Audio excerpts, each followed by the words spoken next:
He kōna ipurangi tēnei nā te reo irirangi o Aotearoa. When you show up and you get kitted out from head to toe and you don't have to bring your own socks and sneakers, and that was what it was like in the NBA. Kia ora, I'm Sonia Yee and you're listening to Eyewitness. And this is Megan Compain. And it was this feeling of pride, actually. Today she works in advertising as a director at a boutique agency called 81 in central Wellington. I headed up to meet her at the office, walking past a kitchen-cum-bar lined with colourful bottles of gin. Some old-school video games are in a corner, and the sound and smell of freshly brewing coffee. Now, basketball has taken Whanganui born and raised Megan Compain all over the world.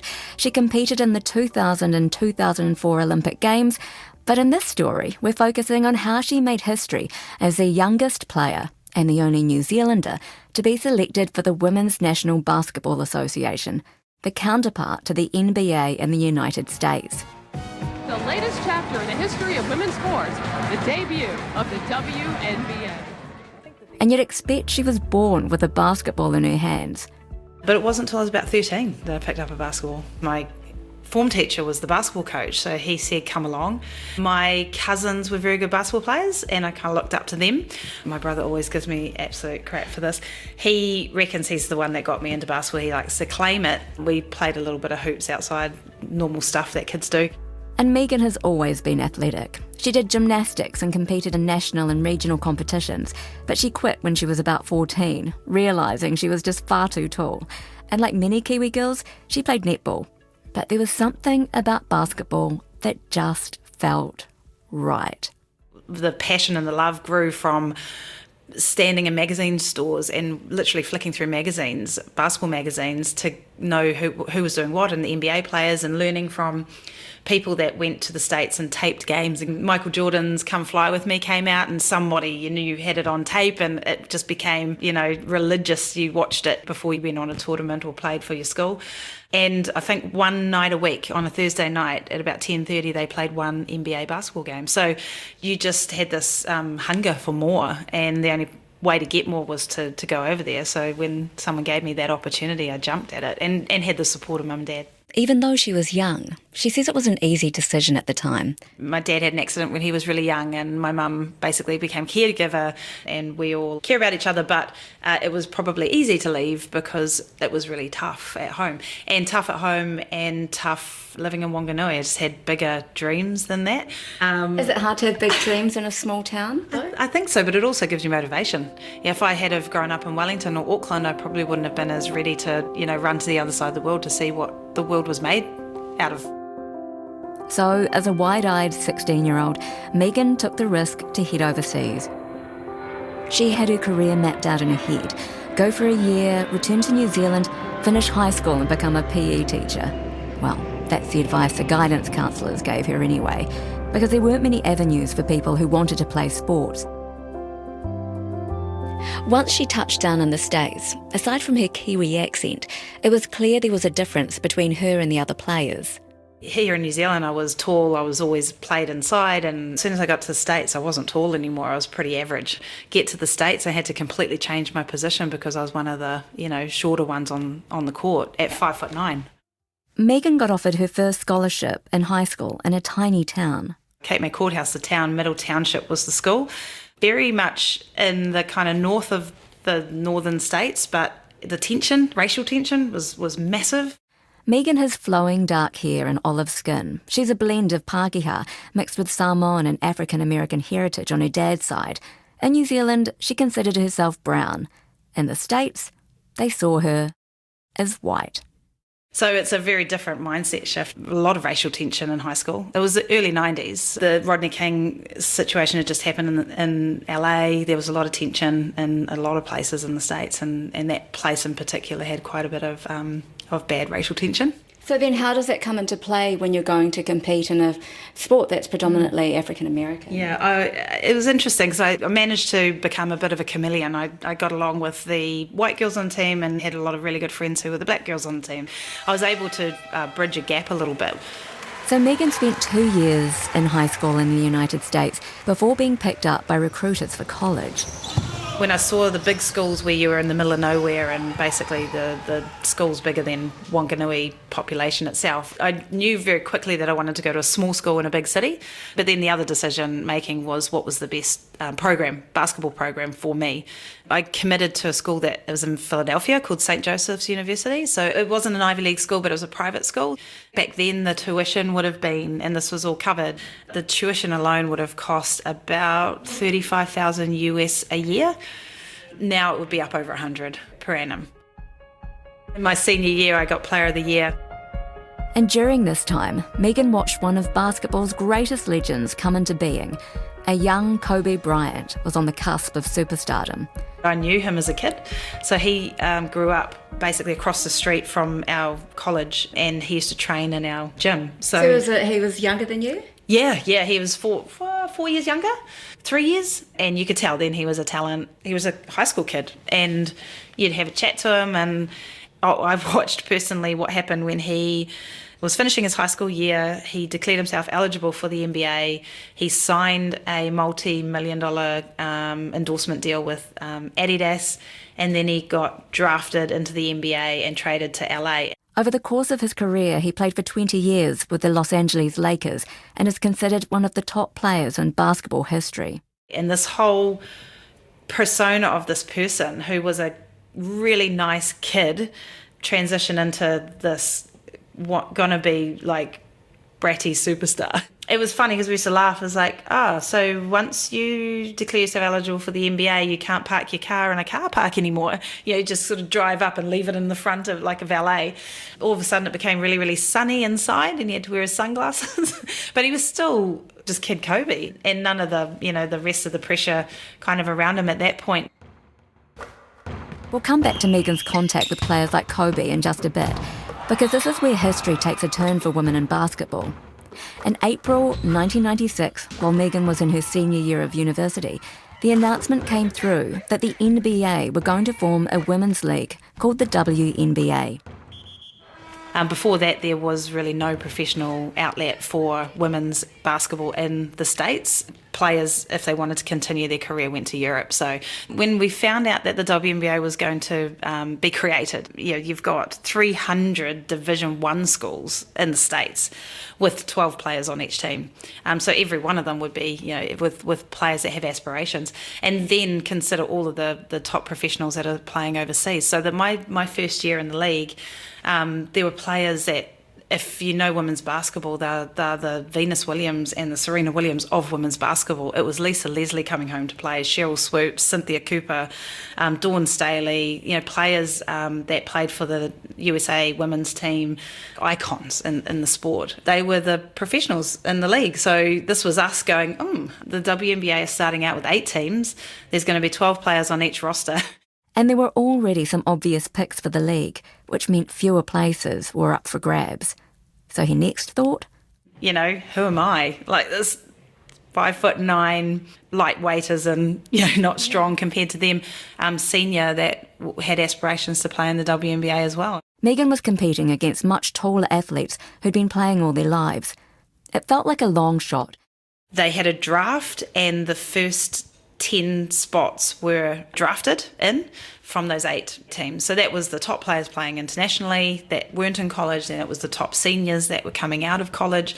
Every team kept 2 spots open for open trials. So that was my only avenue in. My head coach, Steph Gatney, at the time from my college, she supported me financially and physically getting me around the country to go to these trials. So there was only myself and one other of my teammates that were going for it. We went down to Charlotte, North Carolina for our first trial, then flew out to Utah for my second trial, and then came back and trialled in New York City for the New York team. Now remember, this is the first ever year of the Women's NBA, and the tension is high. 300 to 400 girls competing for 2 spots. So players are put to the test. And basically just a weekend of, doing some drills, checking you out, height, weight, how fast can you sprint, how high can you jump, and then play. You've got to kind of wrestle off your own teammates to showcase what you can do. The scouts and the coaches from those NBA teams at that time needed to whittle down what 2 players out of that group were going to go. But for any player vying for a spot in the NBA, most have their sights set on particular teams. The WNBA or the NBA announced the teams. Hi everyone, I'm Val Ackerman, president of the WNBA. With the first pick in the 1997 WNBA draft, it was the New York Liberty and the Los Angeles Sparks, these amazing cities. And we all joked about it. We're like, anywhere but Utah would probably be all right. You could definitely make do in Phoenix. That'd be kind of cool. Sacramento, right by San Francisco, that'd be cool. Utah, not so much. And a few days later, Megan was about to make it into WNBA history. And then that night of my graduation, the Utah team called me and told me I'd made it. So how did you feel in that moment? Oh, surreal, absolute buzzy. Even if Utah wasn't your top pick. So I think 2 days later I was on a plane back out to Utah.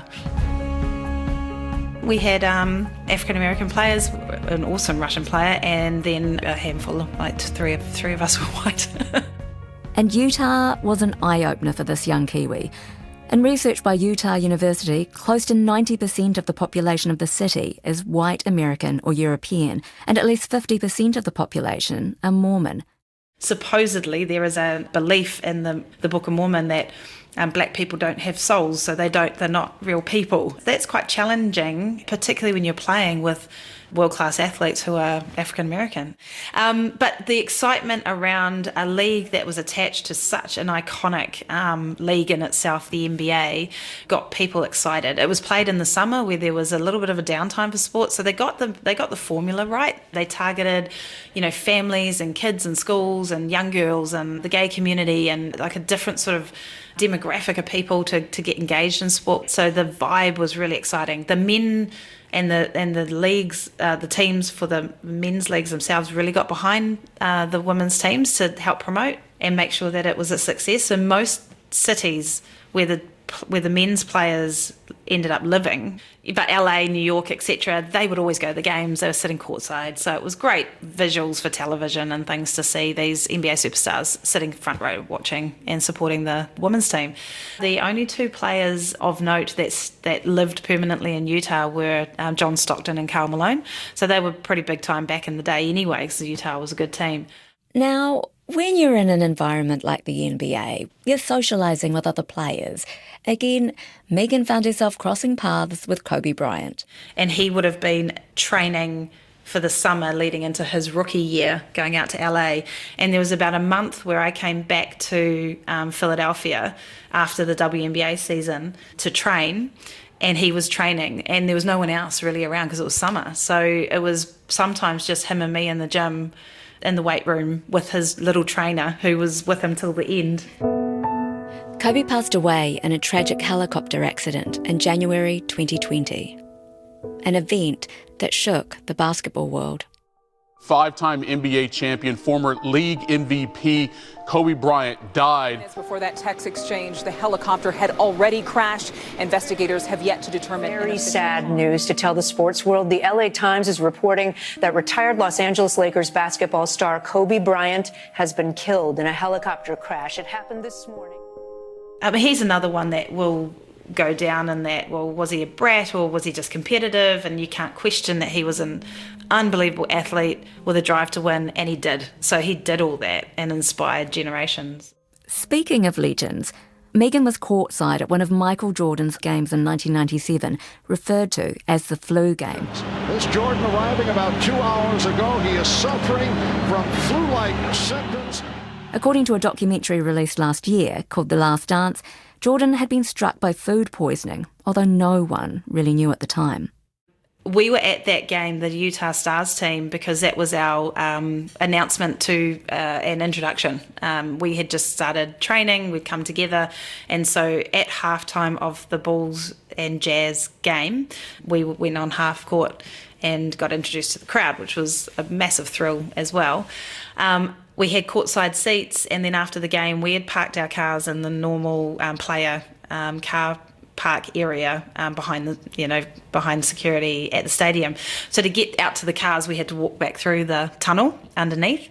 And so we're going in the back of house and walking through, and literally Michael Jordan's walking towards me with his, 2 medical staff from the team holding him up. He'd just come from the press conference, or going to the press conference, either way, but he was visibly nothing to him, and he'd just won the game for them. So you can't help walking past Michael Jordan and getting this like heart in your throat type moment. You just get so starstruck.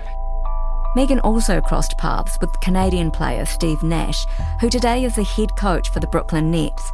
Nash is an 8-time All-Star and a 7-time All-NBA, who was also nicknamed 2-time for being chosen 2 years in a row for MVP, Most Valuable Player. Steve Nash. He is some player. He is some basketball. Unbelievable assist. 14 assists now for Nash. He was just cool, and that kind of floppy hair Canadian playing basketball out in California. He'd just finished his rookie year. He was a year ahead of me at school, and I actually had a little crush on him when he was in college, because I'd seen him at the dunk contest and the 3-point shootout the year before. He was in Utah for summer league, so he was playing for the Suns, and it's when a bunch of the rookies and the off-contract players come together and they play for roster spots. So we were just bowling down to the stadium to watch these NBA players vie for teams and stuff. So one thing led to another. Look, they basically checked each other out across a crowded stadium. Literally, him sitting across on the bench, he was asking if I wanted to come over, and we had a chat, and he invited me to a party. And I went, and then I quickly left. I had a boyfriend in Philadelphia, so I thought, that's not the right thing to do. But that wasn't the last she'd see of Steve. Years later, he'd end up in her social circle. I played a season in Germany, and it was the year that Dirk Nowitzki was drafted. I was playing on the women's team to his team. So became very good friends with his sister, friends with Dirk, and went out with one of his best friends for about 2 or 3 years, this German guy. Then when he went to the States, played with Steve, and they became best friends. We met at an All-Star weekend, went drinking in New York with Steve and Dirk and Mark Cuban. This guy, Mark, is an American billionaire and TV personality. He's also the owner of the NBA's Dallas Mavericks. So yeah, Megan was rubbing shoulders with some pretty heavy hitters. I'll never forget that. Mark Cuban came in and I accidentally knocked over a bottle of Grey Goose and I had no money. What is Grey Goose? Vodka. Oh. At that bar in that VIP area, it was about $800 US a bottle, and I was mortified and freaking out, and I said, I'll go buy another one. He was like, don't worry about it. He just sort of snaps his finger and 5 more show up at the table. So those days where your mind is blown by that kind of level of money. Anyway, and then the following night we were back in Philadelphia, and there was a Nike party that and Steve said come along, and I remember we swapped shoes, and it's just random. Now, enough of this celebrity talk. Back to Megan's experience of playing for Utah. Yeah, we were... we were rubbish. Because it's all about the rankings with basketball, isn't it? And it's like where your team is placed within the league of other teams. I would have been the best player for the best team in the league, because I would have been able to fill in a role spot really nicely. I would have come off the bench and done what I needed to do, and I would have been the sort of 5-6 minute and everyone loves you because the team's winning. But when you're not a great player on the worst team in the league, it's a bit more challenging. So I used to average about, probably 5 or 6 minutes. A couple of games I had a little bit more.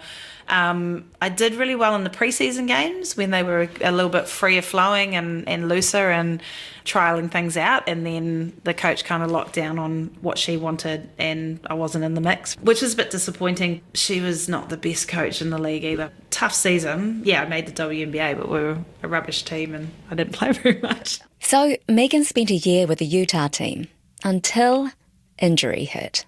And then I trialled the following year for Detroit, and I ended up pulling my hamstring really badly, and I was hobbling around, and I made the final cut. I think I got down to probably the last 6, but just didn't quite crack it. But there were plenty of highlights and memories that you'll never forget. When you show up and you get kitted out from head to toe and you don't have to bring your own socks and sneakers, and this feeling of pride actually pulling on my training jersey with my number with that WNBA badge on it. And your name on the back? Yeah. It was exciting. It was a big buzz. 20 years before it became expected that sports were investing in female athletes and female leagues. So pioneering in that respect. The pay gap with the men and women is still astronomical, but it hasn't actually moved on a lot since we were sort of pioneers in that space.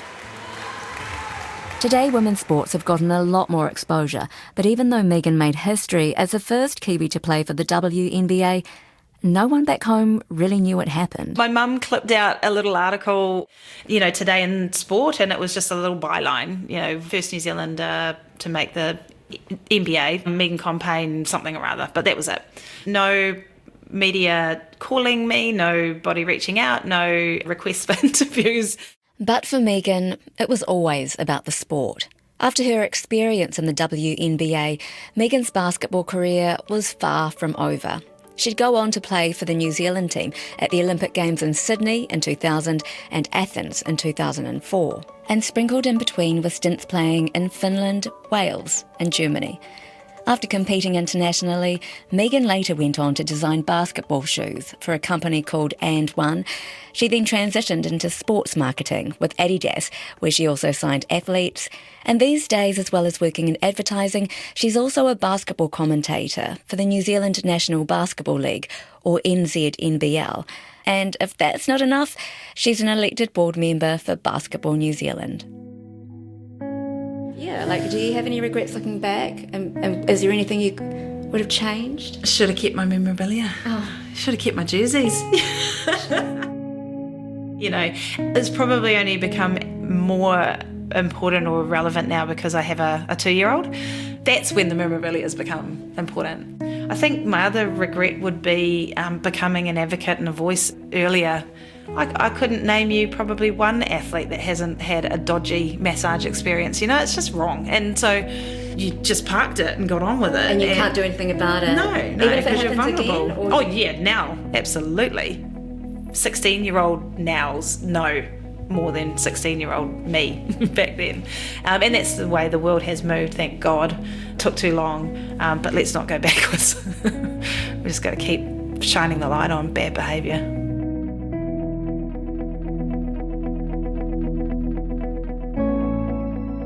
You're listening to Eyewitness, and I'm Sonia Yee, and you heard Megan Compain. If you'd like to listen to more of this series, head to rnz.co.nz/eyewitness or download it via Spotify, Apple, iHeartRadio, or wherever you get your podcasts.